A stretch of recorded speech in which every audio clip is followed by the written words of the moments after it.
Hello and welcome back to TNWKS, the Now We Know show, the show where we discuss a topic of interest and by the end we will have learnt something new and hopefully you will too.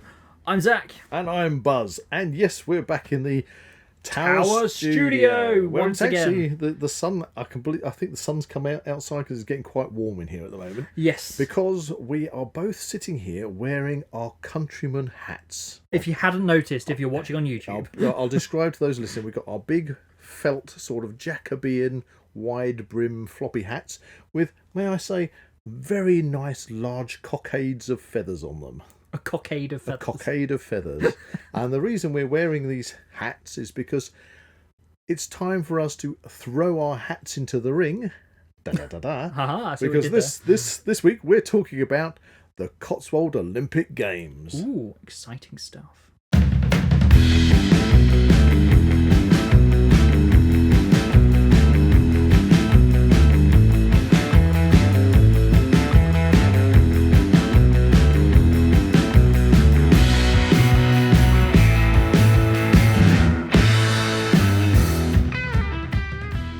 If you enjoy the Now We Know Show podcast, support Zak Wylde Productions on Patreon or join our members on YouTube for early access, ad-free content and exclusive episodes. So this week, we're talking all about the Cotswold Olimpick Games. But first, it's time for Weird and Wonderful, our classic segment of the Now We Know Show podcast. What's it going to be? Now, I thought it would be in keeping to do something similar to what the podcast is actually about. Right, okay. And I didn't know that this was actually this time of year already. What is it going to be? The title is, we may have actually addressed this before in the podcast. I don't know. But the title is, Dairy-loving daredevils descend on Cooper's Hill in Gloucestershire for annual race. Aha, well I know Cooper's Hill well. Do you? Yes. It's the cheese rolling race. It's the cheese rolling race. Where they chuck a 7-pound wheel of cheese down an incredibly steep hill that's 200 yards in 200, length. 250 yards, yeah. Yeah. Something like that. Straight down, and everyone has to chase after it, and the winner gets to keep it.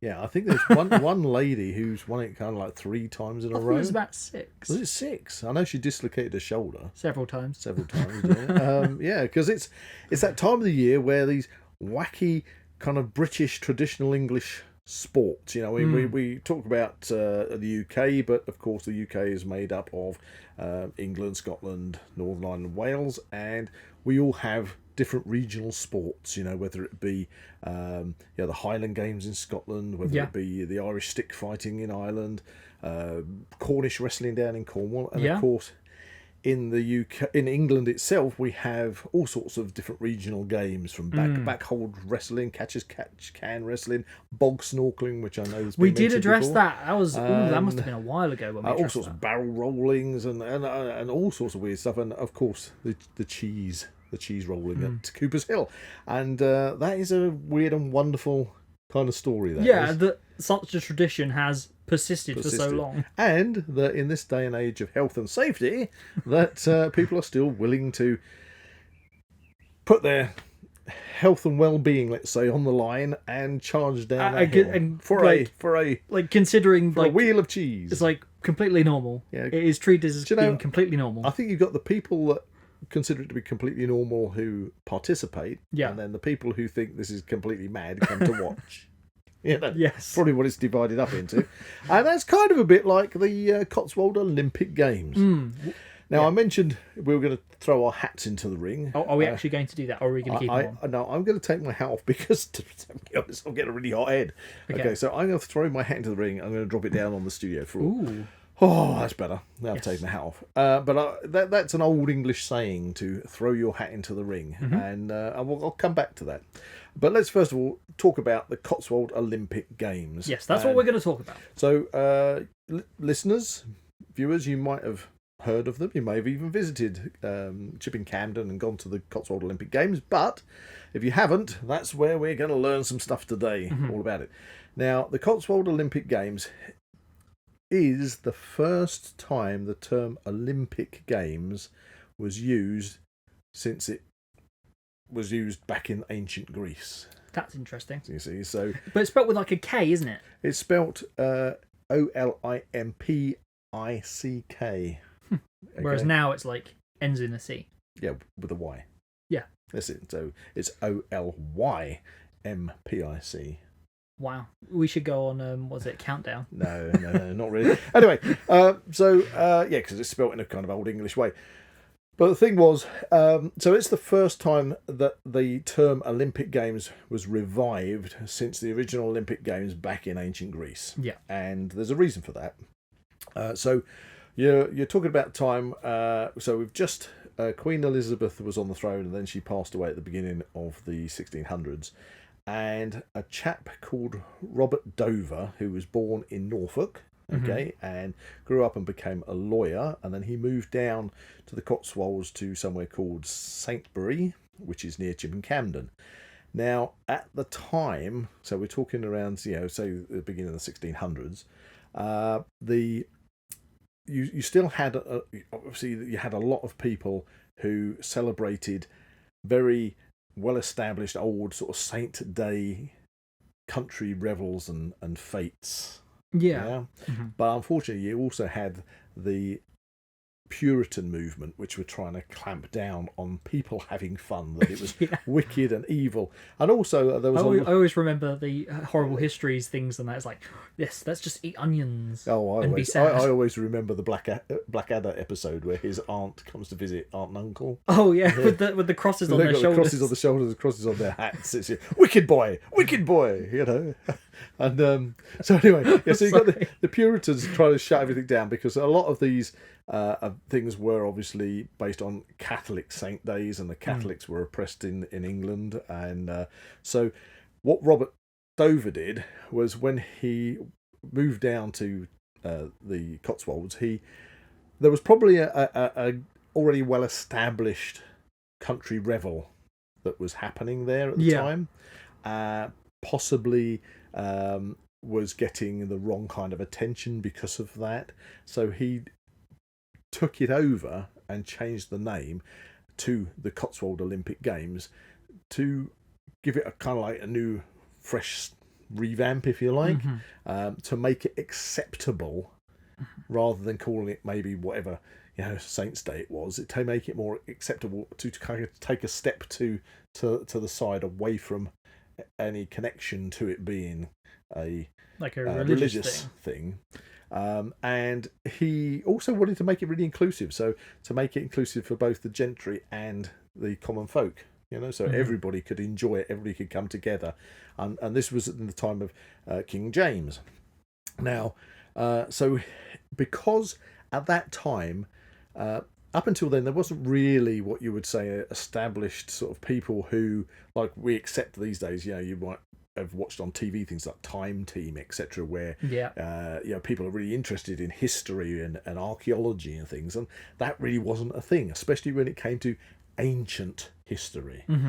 But there was a revival happening then, where people were taking an interest in reading about these ancient things, and it's because of that Robert Dover sort of hooked onto this whole idea of the Olympic Games that were held in ancient Greece, and thought, oh, this is a great idea, so I'm going to tag this name onto this event.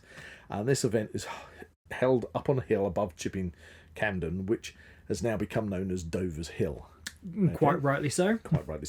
And it's a fabulous place if you ever go there, because it's like a natural amphitheatre. That's what I was going to ask, because to preface this podcast, actually, we have been there several times. And we will, as Jack always says, we'll get to that. But it is like a natural amphitheatre, as you say. Yes, it's if you imagine like the Colosseum or something, it's almost like half of a Colosseum. But natural.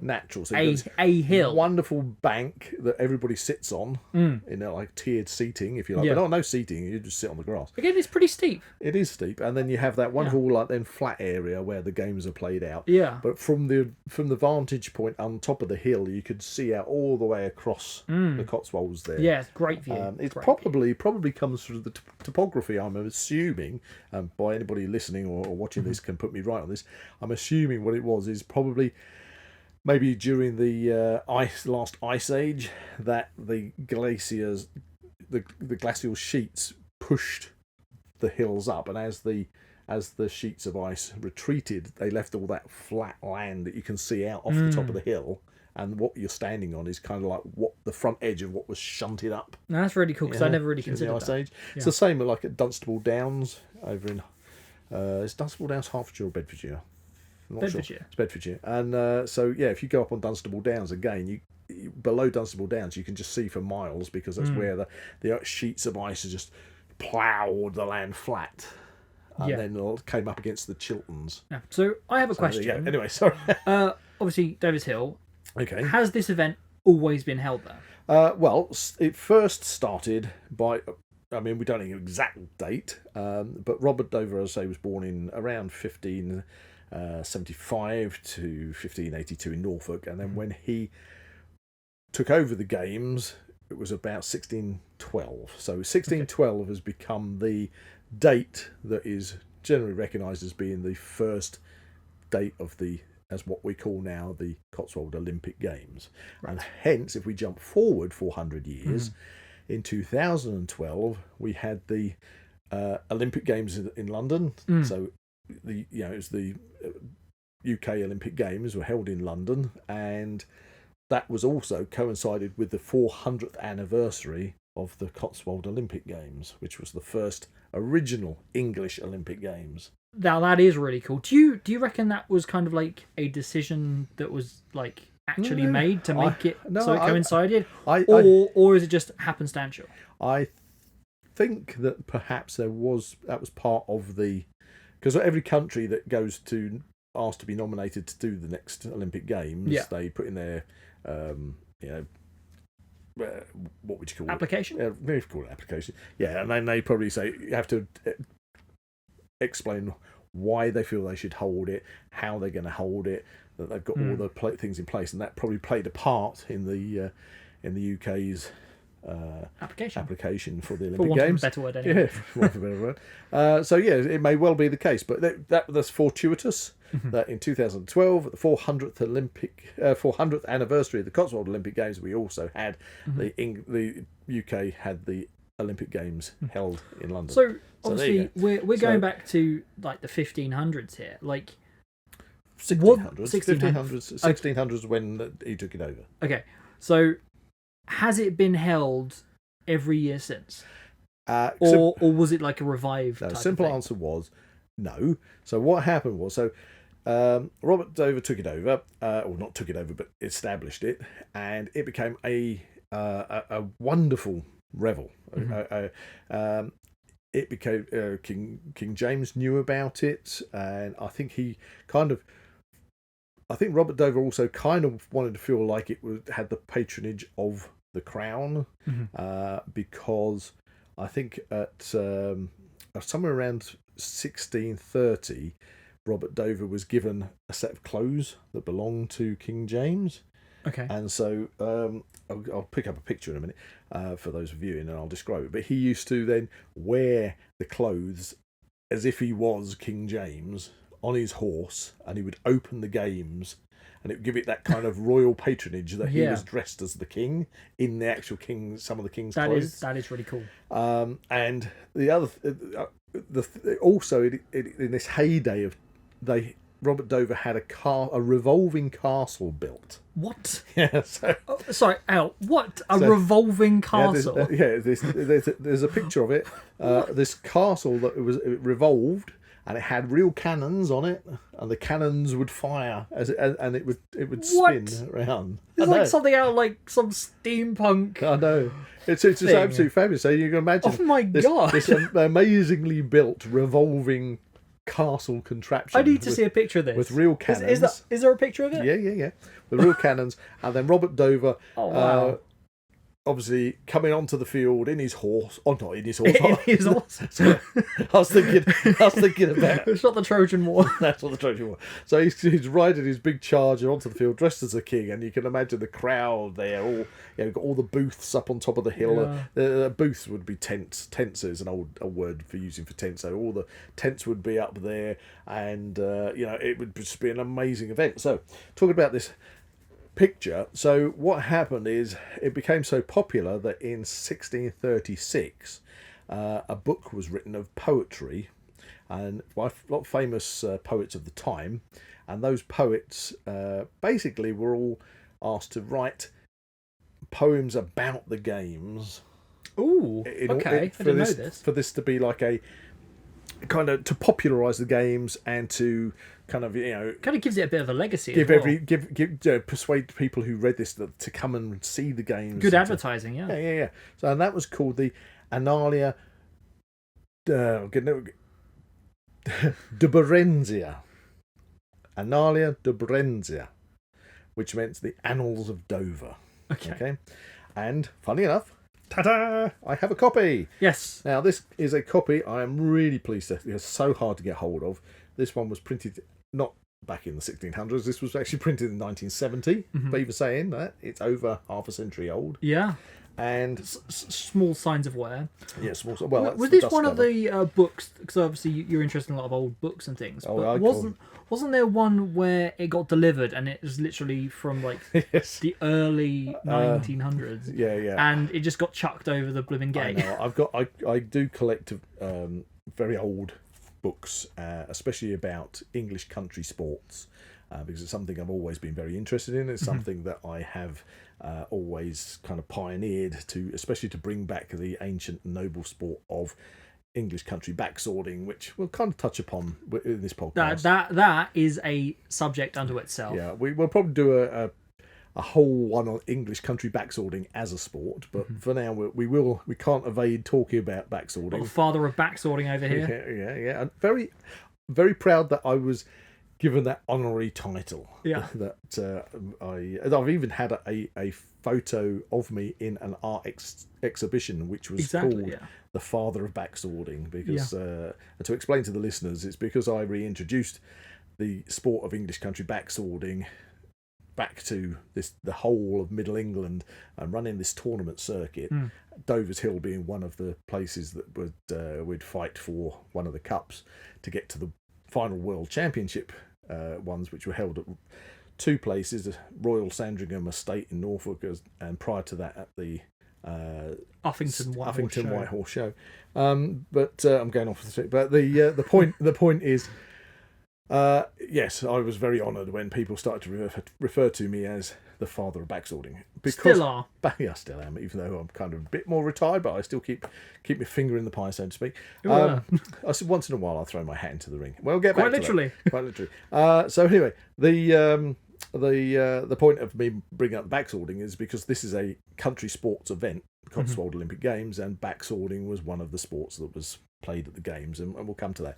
So anyway, so we had this book, okay, and also interesting thing is in William Shakespeare's The Merry Wives of Windsor, actually one of the lines does, and I've got it here, it's actually commented here if I can read this.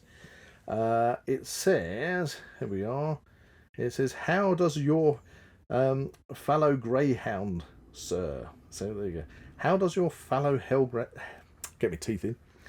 How does your fallow greyhound, sir? I heard it was outrun at the Cotswolds," meaning the Cotswold Games.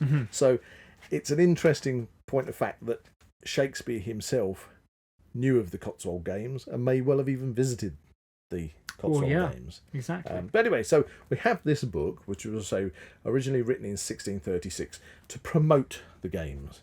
And on the front cover of this dust cover, you have Robert Dover, who is on his horse, wearing the clothes of King James. Yeah. And here on the back of it, you can see there's the revolving castle. So it's a picture of this castle, which is on a column, on which it's got cannons firing. That's actually interesting looking at some of the other pictures on that. It looks like somebody's doing a handstand on the back. Yeah. Well, what we'll do, if I can, I'll just skip through here. So there we go. So we have... That's a better picture, yeah. A better picture. I'll show it to the camera. I don't know if the camera can pick that up. Yeah. But for those people that are listening on the podcast, it's a wood print picture which shows Robert Dover on his horse at the bottom. It shows the revolving castle at the top with the cannons firing. And then it's got other events happening. So we have like a massive banquet picnic. We've got the tentage up there. We've got there's that we've got hare course. Hounds are chasing a hare. Yep. We've got ladies at the top here. Whatever they look like, they're stitching things up, making clothes. I don't know. We've got some wrestlers. We've got the. It's like some people running down a hill. Yeah, running and leaping down a hill. Don't see a cheese involved in that one. Maybe we should introduce it. Handstands, which is obviously something to do with probably some kind of gymnastics displays. Tossing the bar. It's a bit like tossing the caber. Yeah. Spurning the bar, which is where you have to throw it with your foot. Throwing the hammer. Yeah. Okay, and of course up here, in the top right corner, you've got two chaps there that have got what look like a sword and dagger fight going on. Okay, and that's interesting because that when it comes to the sports that were played there, and there was also cross country running is done. We'll come to the modern games anyway. So you had all these different kinds of sports and different revels and things. So if we talk about the scouring of the White Horse over at Uffington, they used to like have. Again, a bit like Cooper's Hill with rolling the cheese, they've got a very steep part of the hill underneath the White Horse, which is called the it's Dragon's Hill or something that. But it's next to Dragon's Hill, and the name escapes me of this bit. But they used to roll a cartwheel down there, and you had to chase the cartwheel down, so it'd be like similar to the cheese. Yeah.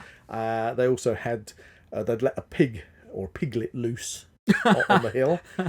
Is that the one where they'd cover it in grease or something? Possibly, and if you could catch it, you won the pig. You see, great. But obviously, you can imagine how a little piglet would running really fast, and if it's all covered in grease. And other games like trying to climb the greasy pole, where the grease poles, and you've got to try and get it's such a shame that, some of these amazing things have actually kind of almost died out, and our kind of only record of them is like. What is actually passed on, we're talking about now. Exactly. And so... It's like oral history. So we'll come back to the different games, and we'll come back to those guys that are doing what looks like a sword fight at the top of the picture. So to answer your question about did it continue? No, it didn't. So it continued through the decades, on and off. And in, I think it was 1845... it was taken over because this is after what happened is after Robert Dover died, and he died in 1652. The games continued, but from what you read about it is the games continued as a revel, but then sort of kind of degraded down into like just a drunken festival. Right, so kind of Glastonbury now. So I don't know about it. So where Robert Dover obviously maintained and pushed this event to be wholesome, sporting fitness for everybody to do the sporting events and to basically have a great time. And I think he also was very much a case of he loved to promote physical fitness in people, especially as that being important in defence of the crown. So you wanted people to be fit and healthy. Exactly, yeah. So and to be competitive, and but once he died, it's healthy competition, isn't it? Healthy competition. So when he died, then it started to degrade into becoming more lurid. People getting drunk, probably gambling, all sorts of things happening. And in 1845. It was taken over by a local publican called William Dury, who I believe paid £5 for the right to run it. So he took over. £5, obviously, by that standard, then it would have been a lot of money. But and supposedly in its heyday, it had over 30,000 people would attend. That's a big amount. And you can imagine, without any kind of control over this, it just probably descended. Considering, because we've been there and we've actually seen the place, that 30,000 people is a lot of people to be there, especially descended on the local community. And I can't speak for the Cotswold Olimpick Games exactly, because I don't know where the railways come, but when the railways in the Victorian age started to take people could leave the cities and get to places that they couldn't do. I mean, you're talking back in the 1600s, people from miles around would come by horse and cart to visit. Yeah. But you probably wouldn't get people from the other side of the country just... Yeah, you couldn't just drive down. No, you couldn't just drive down there. But once the accessibility to the countryside and the coast was made feasible by trains, that's when these country revels used to bring a lot of... and I know it sounds bad, but they were kind of like the dregs of the city life would come out to these rural places to experience to basically to gamble, prostitution, any way they could make money, and these things just fell. Well, these things you're always going to have some kind of a lot of these devious faction. Of these big country sporting events descended into chaos and then stopped. So I believe the Cotswold Olimpick Games kind of ended around 1850. Right. Because it just became it was just, it was unfeasible. It was kind of semi-lawlessness. And it descended into chaos, basically. Yeah, kind of losing its kind of identity almost. Yeah, and that was that. It sort of died a death. Yeah. But it's unfortunate. But the land was purchased, Dover's Hill land was purchased by the National Trust in 1928. I bet it wasn't £5. No, it probably wasn't. And then I think it was re-established. The games were re-established around 1951, and they were kind of a small event that was just sort of played at on and off, and then until 1965. Okay, so this is post-war. Yeah. So 1965, that's when the Robert Dover's Game Society was established, and they reintroduced the games, and that's basically when they have pretty much run yearly ever since. Right up until today. And this is one of the reasons why I decided this would be a good subject for this week's podcast, because this year's is on Friday. That'll be the day after this is released. Exactly, on the 30th of May 2024. In 2012 it was the 400th. Yep. What would that make this year's anniversary? Oh, so that would be so we can work this out. So 2012, that's the 14th, is it? So it'd be 10 years after. So it'd be So 2012, 10 years after would be 2022. It's 2024 now, so it'd be 412th. There you go, 412. It's my 412th birthday. Yeah. But anyway, so these wonderful games that were originally put in place by Robert Dover, and they exist today. Now the thing is, most people know them these days because of one particular quirky sport. That's persisted, isn't it? That's persisted, and that is shin kicking. Oh yeah. Yes, the wonderful grand old sport shin kicking, which do you want to describe it? Yeah. Yeah. So and it is a brilliant sport, and it's a rough and tumble, isn't it? Yeah, it's a form of wrestling. Yeah. So when we talk about indigenous English wrestling styles, and I'll say English because there are ones that are obviously Scottish, have their own backhold wrestling and things. And I will mention Cornish wrestling, although the wonderful Cornish people and the people of Cornwall don't necessarily like to be associated as being part of England. Okay, they have their own flag, although they are technically part of England as the law stands. They're not a separate country. But anyway. so we're talking about historically. Yes. So at a particular time in history, we had wrestling styles such as Cornish wrestling, Devonshire wrestling, Norfolk wrestling, Cumberland wrestling, Westmoreland. I had wrestling. no idea. There's they all have different. There's backhold wrestling. There's like Cornish wrestling, as well as the Devonshire wrestling with jacket wrestling, where you'd get hold of the jackets.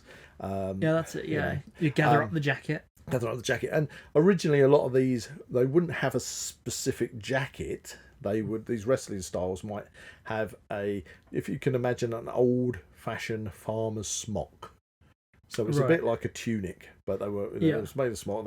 And the farmers' wives used to complain, that if you tore the smock, you have to fix it yourself because I'm not going to do that for you, kind of stuff. There's all sorts of wonderful tales about these things, but so the smock basically evolved into the jacket, and the Cornish wrestling jacket is made out of sailcloth. Basically, it's a really good, durable sailcloth with two ropes that run across the front of it. Okay, which again you can get hold of. In the Cotswolds, now with the shin kicking, it would originally have been that they would have worn a smock or just a shirt, and now it's more of kind of it's more like so. I don't want to call it a lab coat, okay, but if you can imagine a white lab coat, But when you go to rural events in the UK, so if you're going to these ones where you get all the rural shows and you've got all the different livestock on show, can you imagine they wear like what looks like a lab coat, but it's a livestock coat. It's a long cotton coat, but they tend to be white. I'm picturing him. So what they do is they tend these days is instead of wearing a traditional farmer's smock, they get you to wear one of those, and that's what you get hold of. Right. So in the shin kicking, the idea is you need to throw your opponent to the floor, and if you get them to the floor within the time, and I'm not quite sure of what the rules stand at the moment, but let's say it's 3 throws wins the bout, then you need to kick their leg out from underneath them before throwing them. If you just throw them to the floor, that's not a throw. No. You have to kick the leg out. Yeah. So you have the judges or sticklers, because we have sticklers which are the same as what we have in the backswording. A stickler for the rules is the referee.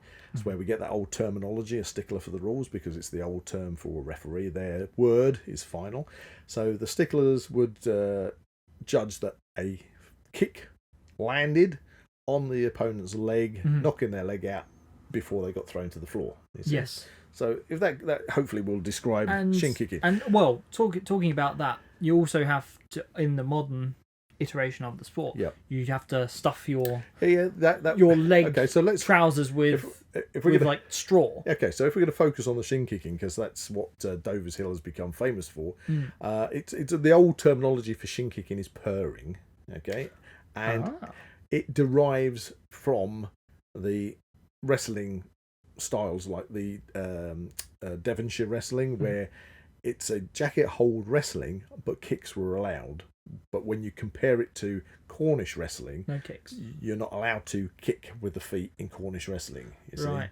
And in fact, I think the Cornish wrestling in historical, I've read historical accounts where the Cornish complain about the Devonshire wrestlers trying to kick and such, which shouldn't be allowed. But in the heyday of the shin kicking at the Cotswold Games, they used to wear hobnail boots, and basically, and it wasn't unknown for them to try and harden up their shins by hitting their shins with hammers to try and toughen the skin up and things prior to it. So it's literally hobnail boots, and you would try and literally kick somebody might give up because it's just like becomes too painful. Too painful, yeah. What they do in the modern games, and I can't say exactly when this was established, but you stuff your trouser legs from the knee to the ankle with straw. They normally have a load of bales of straw there. You stuff them up. You can use some gaffer tape and tape up. So you've got this padding in your trousers. Yeah. But if you don't do it right, because we're talking from experience here, if you don't do it right, that straw just goes around to the back of your calf. Yeah, which is not very helpful. But you still wear boots. Yeah. Yeah, you still wear boots. Now, not hobnail.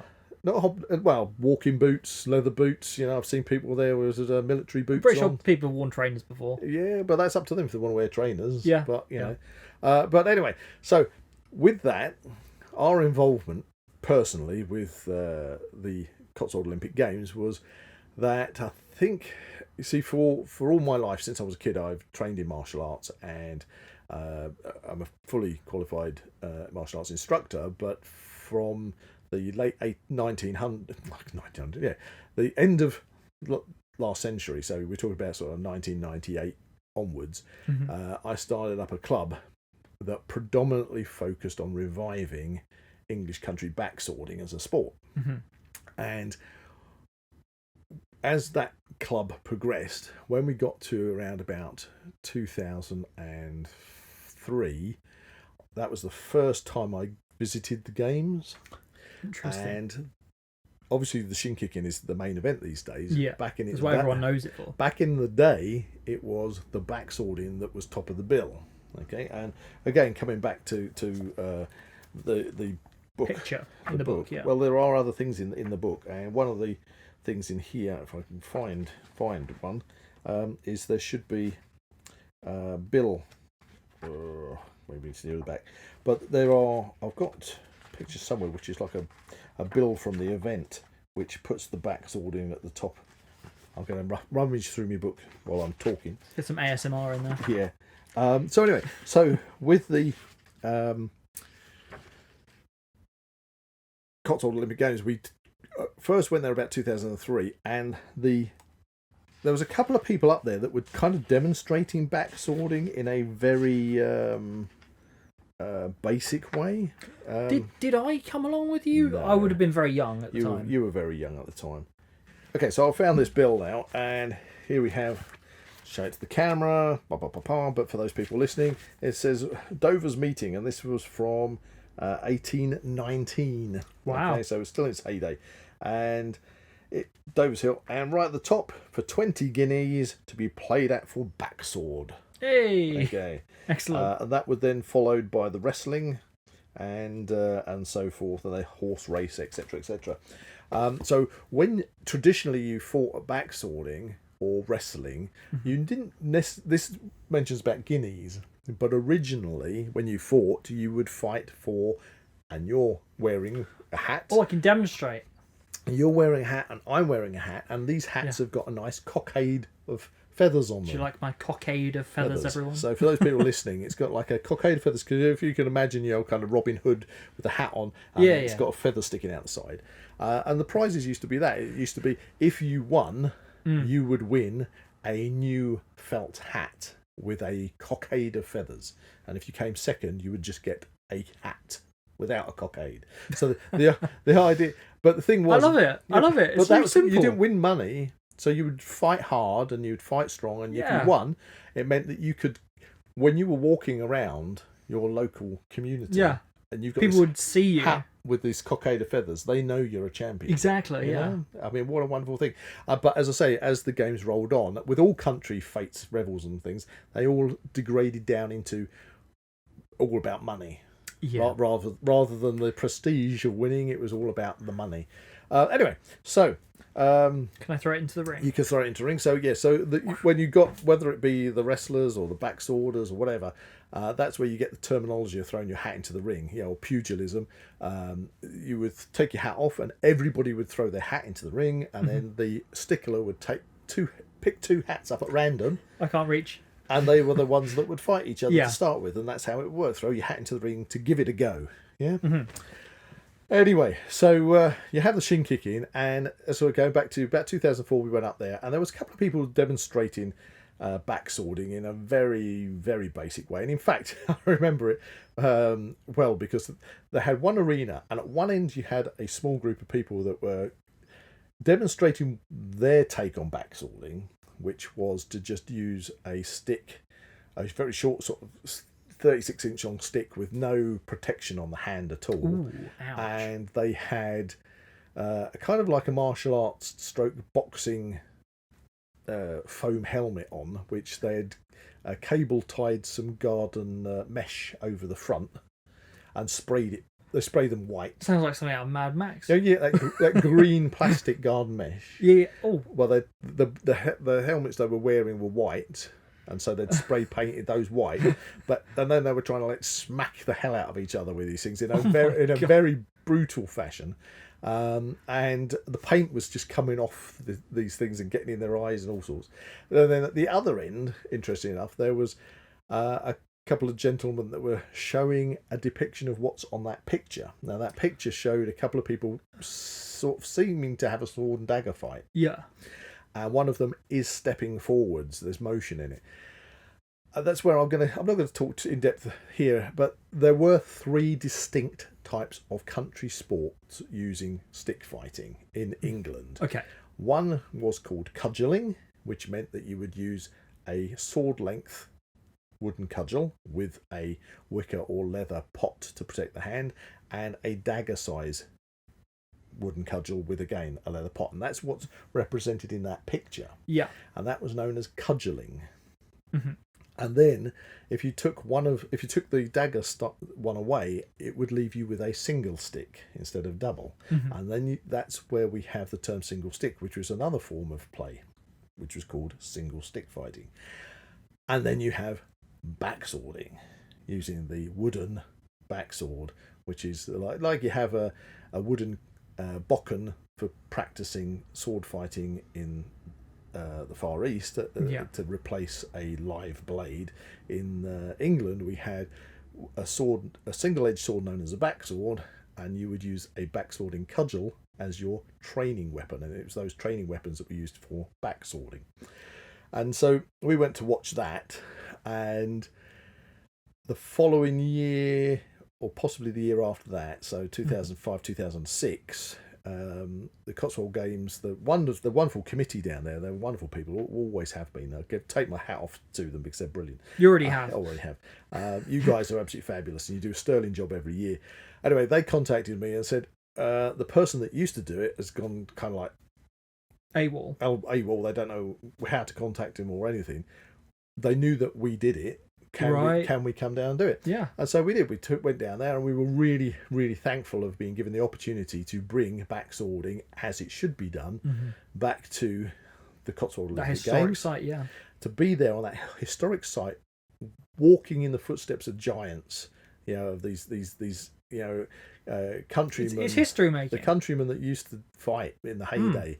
To think that people, like William Shakespeare may have walked across those that field up there. Yeah. It was just such a wonderful feeling, and it has such a wonderful sunset, doesn't it? There.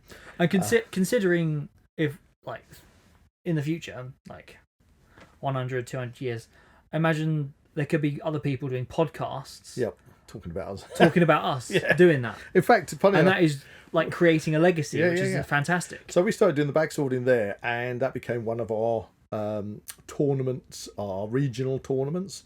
As I said briefly, I'm not going to talk about the backswording too much in this one. You sure? Although you feel like okay, but that was one of our regional tournaments. So whoever won the King of the Hill tournament at Dover's Hill then got a place in the World Championship finals, which we held once a year, and also whoever got silver. So you get two places. Two people would go through to the World Championships, because exciting. Just like at Dover's Hill, it's the World Shin Kicking Championships. Yeah, of course. Okay, so we used to hold the World Backswording Championships.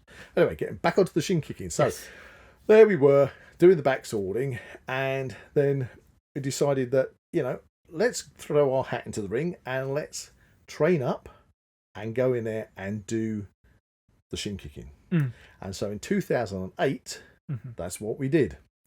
And in that year, I didn't compete, but some of my students did. And one of my students, an absolutely fantastic chap called Steve the Bulldog Williams, won. In fact, amazing. I think at the same time we had Rory McGuinness, it's Paddy McGuinness and Rory. I can't think of his surname. I can remember it. But they were there because there were photographs of them, and they were recording a documentary about. They were doing a documentary. Oh, that might be in a different year, but there was a couple of people there that were writing a book at the time, and bless them, they gave us a wonderful, like almost like a dedication dedication in one of the chapters all about the shin kicking. Wow! And so that's part of history that's so cool. down there. But anyway, Steve, bless him. He had a fantastic tournament. He went all the way through. He won it to the jubilation of thousands of people on the hill. That must have been such a spectacle. And he couldn't believe it. He won it. He's just like, this is brilliant. It was brilliant for me as his instructor to see him go through and to win it. And then the next thing he knows, he's being interviewed by an American radio station, I think from Texas. And he's like in the guest lineup with, like world famous boxers and things. Like, amazing. It's like brilliant. This is crazy, absolutely crazy. And so that happened, and then the following year we said, right, we're going to go back so Steve can defend his title, and we can more of us can give it a go and see if we can. If Steve doesn't defend his title, one of us might win it, and it'd be great fun. So we trained up for another year. 2009, we went back, and interestingly enough, 2009 was the first year that a lady went in it, as far as we know historically. At the moment, nowadays they have a ladies' tournament and a gents' tournament. Yeah, but at that point they didn't. They just had the men's tournament. Well, I say the men's tournament. It was just the tournament. It was the tournament. It was just basically only men went in for it. Yeah. But your mother, my wife Tina, she said, no, I'm going to do this. So she went in there and she really did give it a good go. Yeah. She beat the first guy she beat. concisely, and then she took it right to the last, literally the last fall with the second one. But she did brilliant. Okay, so brilliant, in fact. That this is a hilarious story. Yeah. I've got to let you get into this. Well, firstly, I'm holding the 2000. What's this? 2011. 2011. So this has actually kind of jumped forward from 2009. But in 2011, Guinness Book of Records, there in the top. I'm just opening it up here. There's a picture of Tina in the shin kicking tournaments. Yeah. Okay. And I remember discovering this. Yeah. It was year 7 at school. Like, our form room was a library. Yep. And what we would do just in kind of like before we'd start going to lessons and things, we'd just have a flick through a couple of the books, Guinness Book of Records, just to see what was in there, and it was great fun.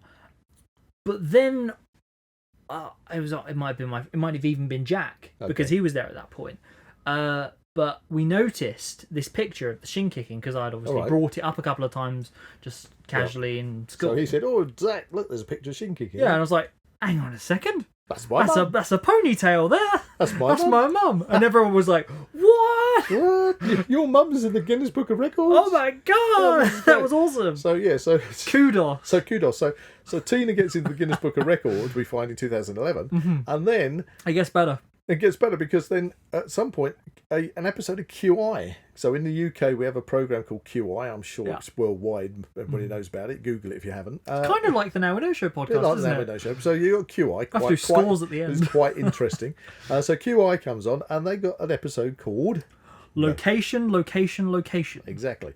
And so it's going all about these different locations, and then bizarrely enough, it comes up with Dover's Hill as a location, and then they start talking about the Cotswold Olimpick Games, and then boom, because they have these massive big TV screens behind the panelists. Yeah, there's this picture of Tina shin kicking. Yeah, and there's your arm. My right arm's in the background. This little red T-shirt, red top you got on. Yeah, but there's your mother on this massive centre screen on QI.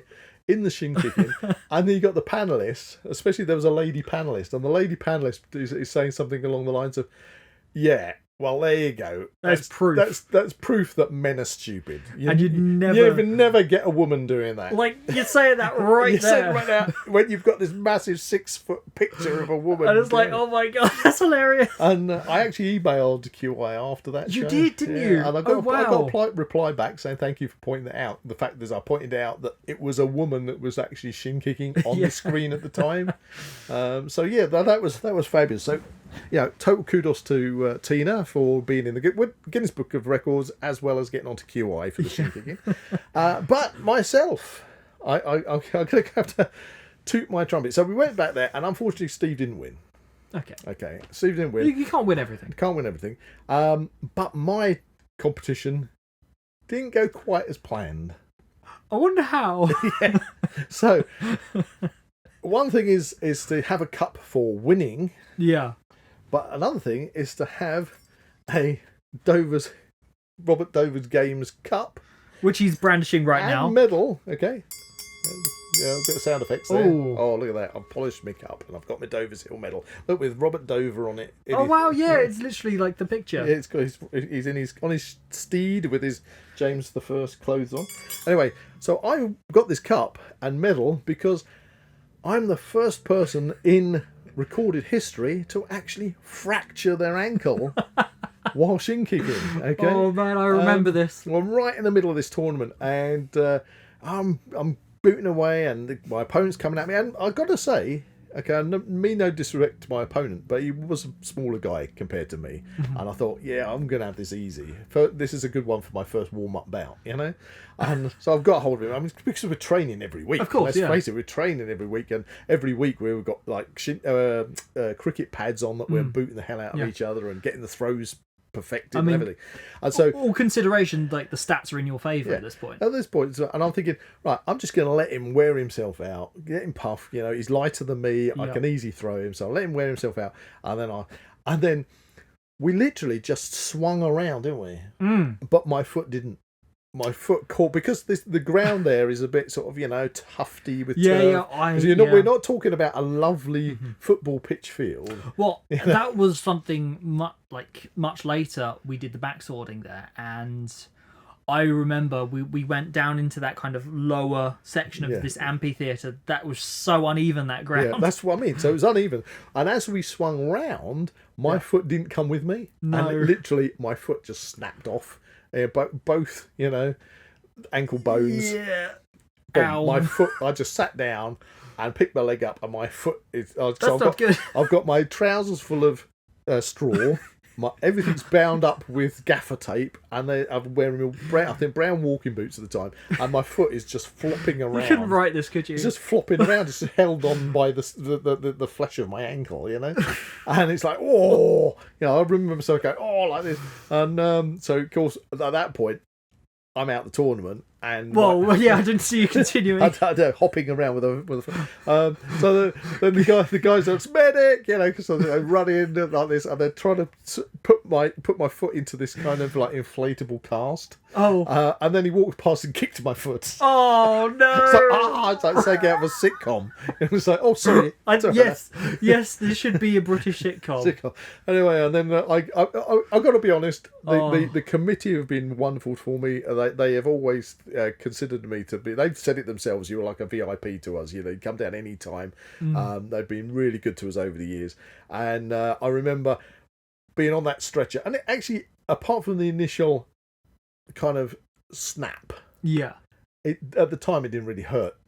I imagine like adrenaline. And the adrenaline's pumped up. I think I was more just annoyed that it happened. Yeah, probably. Because it didn't happen through being kicked. It just happened because of just a fluke thing. Well, I mean, we've got the evidence. We've got it on video. You'll have to track it down. Yeah, you stick up on this podcast. Just flash up a couple of pictures of my injury, of the resulting injuries. It was the operation, wasn't it? Yeah. Because you've currently got plates in your legs. I've got titanium plates and bolts and everything. Still you in my are leg. a Frankenstein's monster. Thank you. And anyway, so I just remember being on the stretcher and being carried off the field and having thousands of people there all stand up, give me a standing ovation, and all, yeah. It's like, okay, I haven't won exactly, but I have got my point in history here. And every year going back from there, they always, I've been there when the St John's ambulance guys are going there and say, oh, you should have been here that year. That there was a bloke here that fractured his ankle once. Fun fact, that had to be me. I remember going to the ambulance and heading off to hospital. And then when I got to hospital, that was the funny thing. I got to hospital and I'm there in the A&E, and my trousers are stuffed full of straw. You look like a blooming scarecrow. It was stuffed full of straw. And then having to cut my trouser legs off and cut the gaffer tape, and there's straw going everywhere. And then they stopped, and they went and got all the doctors and everybody who were on duty to come, and you're not going to believe what's in A&E.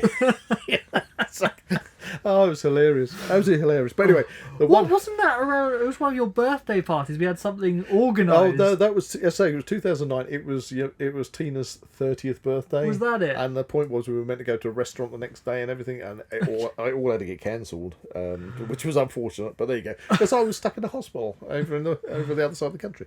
But anyway, but I got my medal and I got my cup, your prize. Yeah, and I got my place in history. Yes. And unfortunately, although I would love to have gone back and done the shin kicking again, I just didn't think that your mother would never forgive me if I did it again. We've still got one leg intact. Yeah, I've still got. But and the other downside to that, it's a small downside. I mean, I was on crutches for months, and eventually, add on to the story, I was actually doing my PT, my personal trainer qualifications at the time.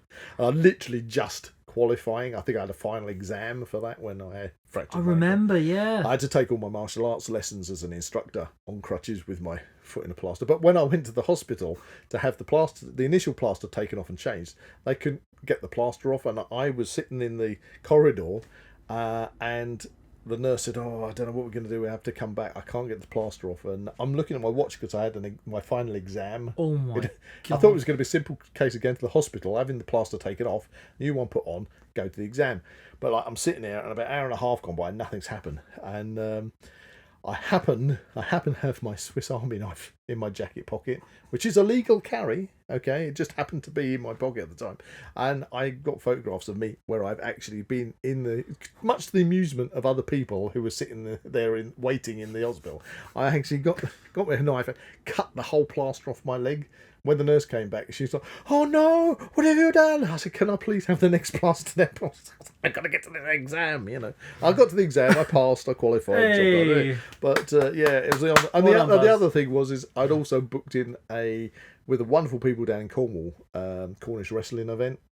And so I went down there, and again, I had to be on crutches, so I didn't get to do the Cornish wrestling with the Cornish Wrestling Association. But we went down there, and we have done it subsequently, haven't we? Subsequently. Apart from that, look, I've also got my T-shirt from the year.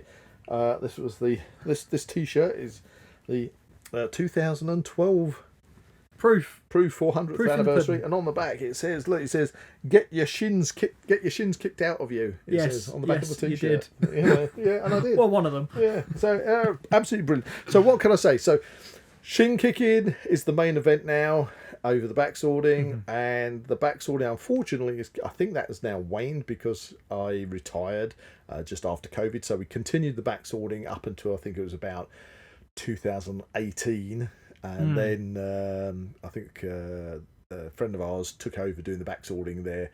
Then COVID hit, and I don't know if anybody actually is doing the backswording if you go to the Cotswold Games now. We would love to know if you're going on Friday. If you're going this Friday, please let us know in the comments. But let's give it a plug. So Cotswold Olimpick Games at Davis Hill, just outside Chipping Camden. Yep. I have got what you've got now is you've got, as far as the games, you've got the shin kicking. Obviously, anybody can put their name down because that's the shin kicking world championships. You've got Champion of the Hill, where I think you've got 3 different events. I can punch in on that, where you can sign up for that, and you've got, let's see what the Champion of the Hill's got to do. Yeah, so it's throwing the hammer.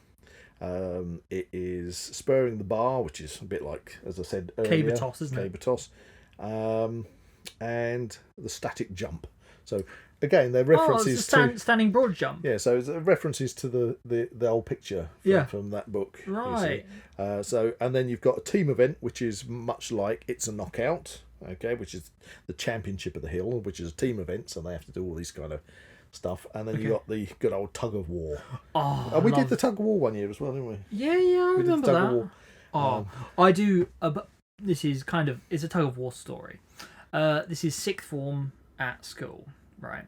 And we had this tug of war competition. It was sports day event, and I was with the group of people that was like the film people. So I was in like a class specialising in film stuff. I would never have guessed. Fun fact. And we managed to persist all the way through this tug of war competition, much against the odds. As I was known for being a pretty strong person at that time. I was like the anchor at that point. And the final was the PE classes against the film class. So these are the people that specialise in all the physical activity, the sporty people. Yep. And we won. Yeah. And I was like, kudos to me. Kudos to you. Were you the anchor man? Yeah. And I was at the front a couple of times as well, because it was kind of like a knockout competition. I'd stick you as the anchor man generally. Yeah. But anyway, so if you're going down to the Cotswold Olimpick Games, you've got all these different wonderful sporting events. You've got the amphitheatre there, so you can, and a wonderful sunset, because the sun sets. Just got to experience it. Brilliant sunset. They normally light a beacon, so they have the fire. They have fireworks at the end of the thing. They do have a castle there, but rather than a revolving castle with cannons, it's like a frontage of a castle, which the champions and everybody go through. You've got up on top of the hill. You've got the booths. You've got different arenas. Usually you have kind of like dance shows and demonstrations of things. You've got some fairground stuff up there as well. Yeah. Lots of food places. It's probably my most favourite country sports event that I've ever been to. And round it off, I've got to jump in there, Zach. Okay. One thing we haven't mentioned is at the end of the game. So the games have finished. The champions have been crowned. The fireworks have gone off. The sun Everyone's set. had a lovely day. The beacon has been lit. Gondor calls free. Yeah, everybody's had a fantastic. And then you have this most amazing fireworm. Yeah, I was going to mention that. It rounds off with basically a torchlit procession. It's one of the few places in England that I know of that still has a proper flaming torch procession. So, you can buy torches up on the hill. Yeah. And you can become part of that procession. We always refer to it as the fire dragon, don't we? The fireworm, because it's like a fireworm. If you see, I think people have used drones and things in the past few years, and you can like see it, and it's just like this fireworm coming off the hill, crawling through the countryside. And it's absolutely amazing. And we used to be there with our swords, saluting the guys. So it starts at the actual hill, and then kind of the hill and goes down into the into town. Chipping Camden. Yeah. So it's a fantastic event. Highly recommend it. Yeah. Wonderful committee. They do a stupendous job. They need the support. A unique landscape as well. Unique landscape. Like, there's nothing like it. Whole place is beautiful, and the committee works so hard every year. So go over there and support them and enjoy an amazing event. Yes.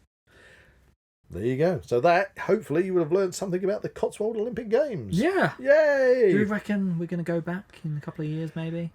Possibly. I mean, obviously, things move. Because it has been a while since we've been there. Yeah, I would love to go back and say hello to everybody and go and enjoy the games again. I wonder if we could do like a Now We Know show on the road show. Yeah, we could maybe we could do a live something broadcast. We can organise. That'd be great. Exactly.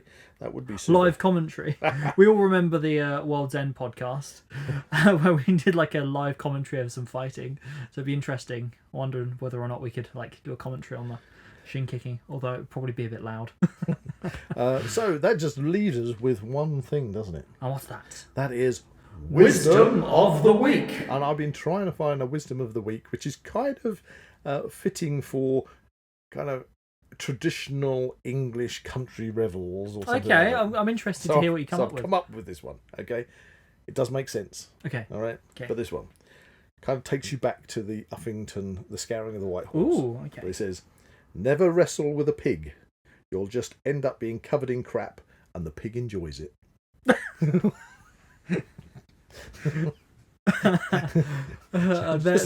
That's like words of wisdom for life, isn't it? So you can apply that to so many things. So many things. Oh my god! So we've had a fantastic time. I'm going to see if I can grab my hat. I'm going to put your hat back on. Yeah. Okay. We've had a wonderful trip there. We've enjoyed that. We've been there for the 400th anniversary. Great time reminiscing. Yes, I'm sitting here with my cockade of feathers. My cockade of feathers. Your and champion cup. My cup and my medal. Yeah. Yay! Thank you, Dover's Hill. You're amazing, guys. Yes. And that's it. Yeah, so stay tuned for a further podcast in the future talking about backswording, because we haven't mentioned it enough times in this podcast. What do you mean, backswording? Backswording. Yes, backswording. We're not going to talk about it that much, but we're going to do a podcast on it, so stay tuned for that. If you enjoyed this podcast, please like and subscribe to this channel and comment below any suggestions of topics or activities you'd like to listen to in future episodes. And we'll see you in the next one. That's it. I'm going to throw my hat in the ring again. Goodbye from Buzz. And I'm going to also throw my hat into the ring. Goodbye from Zak. Goodbye. You can find the Now We Know Show podcast on YouTube, Spotify, Amazon Music and Apple Podcasts. Keep up to date with everything ZWP on Facebook and Instagram, or visit the Zak Wylde Productions website at www.zakwyldeproductions.com. And remember to join us on Patreon or become a YouTube member for early access content and exclusive episodes.